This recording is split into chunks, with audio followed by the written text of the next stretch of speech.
كلمني احد اصدقائي علشان عنده عطل في الفولومات بتاعه، فانا قلت فرصه كويسه ان احنا نتعرف على الفولومات بشكل كامل. فالنهارده ان شاء الله هنتكلم على الفولومات بشكل عام وهنعرف هو بيشتغل ازاي. انا احمد داوود، دكتور هندسه.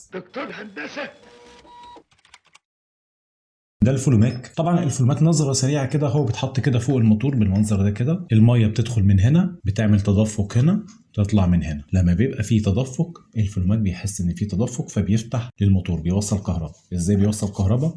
ده الدخل بتاعه، دي الكهرباء الداخله، وده الخارج بتاعه، ده اللي بيروح على الموتور. فلما بيكون في تدفق ميه بيوصل الكهرباء للموتور، لما يكون مفيش تدفق ميه بيفصل الكهرباء عن الموتور. الفولوماك ده عيبه انه ما بيفصلش. فتعالى نختبره كده عشان نشوف موضوع عدم الفصل ده، نشوفه بعينينا، وبعدين هنتكلم بالتفصيل الممل عن الفولوماك، وان شاء الله ربنا يقدرنا ونعالج العطل بتاع عدم الفصل ده. بس تعالى نشوف هو ما بيفصلش ازاي. فدي لمبه سيريا، ده المفروض على داخل الفولوماك. تمام، احنا بنختبر على لمبه سيريا عشان بيبقى امن. يعني ممكن نختبر 220، بس انا بفضل دايما اي اختبار بفضل على اللمبه السيريا، بيكون اكثر امانه. والحمل بتاعنا اللي هو بيمثل الموتور هو اللمبه الصغيره دي، لمبه عاديه اهي بالطرفين بتوعها، ان اللمبه دي هي الموتور. فوصلها كده بالخارج بتاع الموتور، ودي عدلة الفولوماك كده. شوف الفولوماك وصل الكهرباء من هنا، وصلها للحمل اللي هو الموتور اللي هو اللمبه ده. المفروض لمده 5 ثواني 7 ثواني 10 ثواني ويفصل اللمبه دي. وهو كده مفيش تدفق ميه، يعني الفولوماك على عدلته كده اهو، ومع ذلك ما بيفصلش، اللمبه منوره.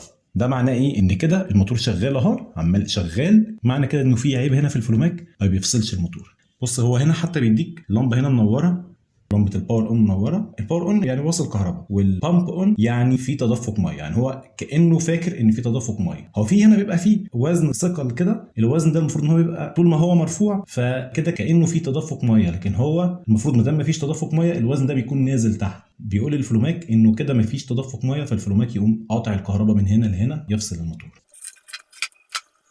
الفولوماك بقى بيتكون من شقين، شق ميكانيكي وشق كهربي. الشق الميكانيكي هنا فيه زي جلدة رداغ، الميه لما بتعدي من هنا لهنا بتزق الجلدة دي، فبتزق كده عمود كده ممغنط، فبيدي اشاره للكارتة انه في ضغط ميه. تمام، ولما الميه بتتحرك لفوق زي ما قلنا بيبقى فيه ثقل، وزن هنا ثقل، الثقل ده بيترفع لفوق فبيدي برضه اشاره للكارتة انه في تدفق ميه. طيب المره الجايه ان شاء الله هنتكلم عن كهرباء الفولوماك، وهنتعرف على البورده الالكترونيه بتاعته، وهنحاول نشوف العطل فيها هي ولا لا. لو استفدت مني حاجه يا ريت تدعي ليا وليك بالصحه والستر وراحه البال والهدايه للطريق الصحيح والمستقيم.